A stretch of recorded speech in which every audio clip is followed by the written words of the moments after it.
Jamal Thomas, welcome to the Progressive Soapbox. So guys, Wikileaks has done it again. They've done it again. They're going to shake up the world. So Wikileaks released a trove of CIA files, essentially information from the CIA. It's supposed to be the largest trove release ever, and it gets across some amazing things. So the CIA, for the most part, created their own branch of the NSA inside the CIA. They did not want to have, essentially, answer questions with the NSA, and they didn't want to necessarily pass them information. So they created their own branch of hackers. They're a hacker division to use malware, software, Trojans, anything they could to break into systems to elicit or get information. But it goes further than that.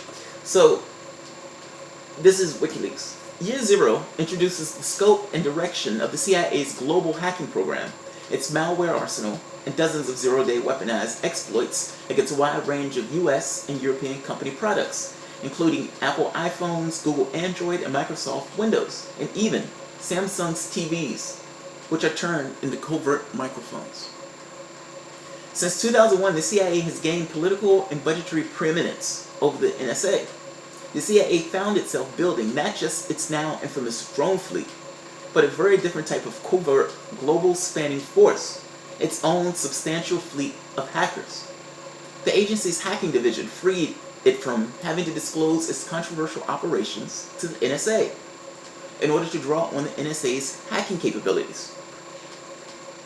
By the end of 2016, the CIA's hacking division, which formally falls under the agency's Center for Cyber Intelligence, had over 5,000 registered users and had produced more than 1,000 hacking systems, Trojans, viruses, and other weaponized malware.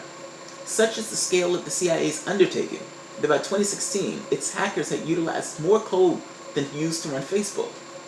The CIA had created, in effect, its own NSA with even less accountability and without public answering the questions as to whether or not such a massive budgetary spend on duplicating the capacities of a rival agency could be justified.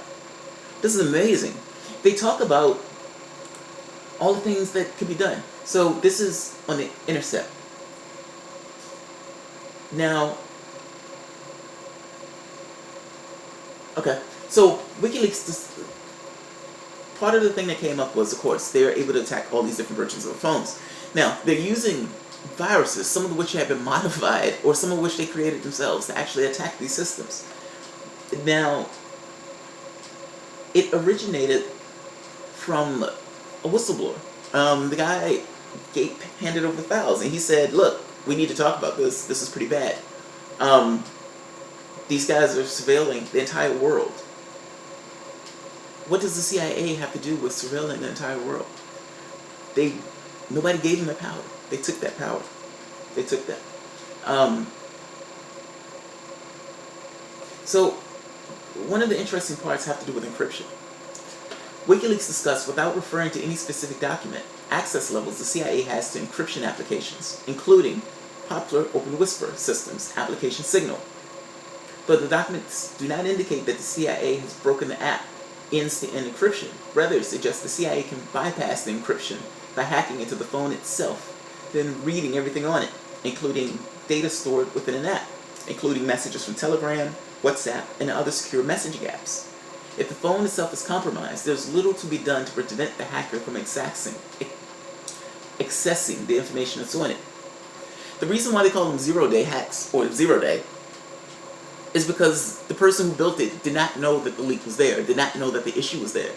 So they can attack it, and the person has 0 day to fix it. By the time he found it, somebody had already hit it. This is amazing. This is amazing. It also makes the point that some of the things that Obama said, the CIA made him a liar, because they were doing it anyway. Either Obama knew about it or he didn't, but either way, what he was saying was not true because the CIA had decided to put the entire world under surveillance, creating weaknesses into phones and operating systems that they could attack and exploit to get information. Encryption services like Signal apparently work just fine with a caveat. It's not the system that's broken, it's the hardware. They have access to the hardware itself based upon weaknesses and deficiencies in the technology, not the code. Those are two different things. So think of it as the FBI goes and interacts with the device. The software is still there for encryption, but it's talking to the device itself. And it's pulling information and listening to that information. Signal will not know it's there because that's not within its reality frame. That's amazing, man. That's amazing. Whistleblowers. Whistleblowers. It is a noble thing that they do. I know oftentimes people sometimes lose their mind over this whole thing of people releasing information. If the government is doing something the government has no business doing, and that is blatantly illegal, how do you find that information? If nobody tells you about that information and exposes that information. These guys are not craven. These guys are not out for money or anything else. Their lives are going to get ruined when they come up with this information. They do it because they have a higher calling. And they look at it as and say, look, my allegiance to humanity, my allegiance to my country, worth far more to me than allegiance to some government that may or may not have his head in his ass. That's noble. That is brave. That is absolutely brave. And in one case after another, Obama had been prosecuting these guys under Espionage Act as if they were doing treason instead of whistleblowing. Governments, people in government, have a vested interest into covering their ass. They do. Either, if revealing something may send them to jail, revealing something may be embarrassing to them, revealing something may impeach something that they're trying to acquire or trying to do. They have a vested interest in saying something is national security. There is whistleblowing for a reason.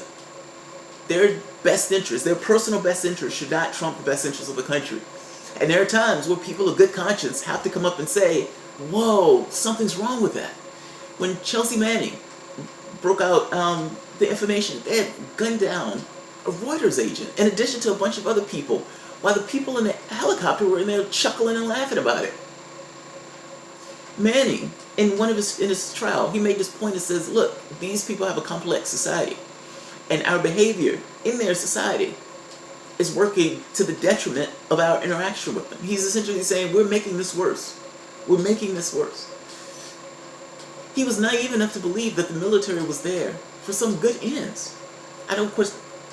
Yeah. Snowden, same thing. Snowden looked at this and said, this is absolutely ridiculous. They're literally surveilling the entire planet. That was illegal. The judge smacked it down and said it was illegal. It's literally whistleblowing. He alerted the public to illegal behavior by the U.S. government. And instead of being branded a hero, Democrats and many of these other people out there lost their shit talking about he should be shot. This is amazing to me. Same thing with this guy. This guy put it out saying, look, there needs to be a conversation on whether or not we want the CIA to have this much power in their particular office and to be completely unaccountable to anybody else in the things that they're doing in their agency. That is amazing. A division of the U.S. government, or an agency of the U.S. government, has taken upon itself to be able to turn on people's microphones to hear what's going on with them, to be able to turn on cameras and whatnot, and literally steal information off the systems. Not just outside of the United States, but directed at the companies themselves and the devices themselves. That's amazing. That's a bombshell. That is a bombshell. Let's see what happens. I mean, I would have thought more would have happened after the Snowden leak. To be honest, they just come and say, yes, your government have been doing massive surveillance over pretty much everybody. And people's reaction was like, that kind of sucks. It more than sucks. That's a problem. And you shouldn't let them get away with just saying everything is national security or everything is, be cynical. They have a vested interest in lying. They have a vested interest in hiding certain things. They have a vested interest in concealing poor behavior on their part. So, yeah, hold them accountable. That's amazing. Absolutely amazing.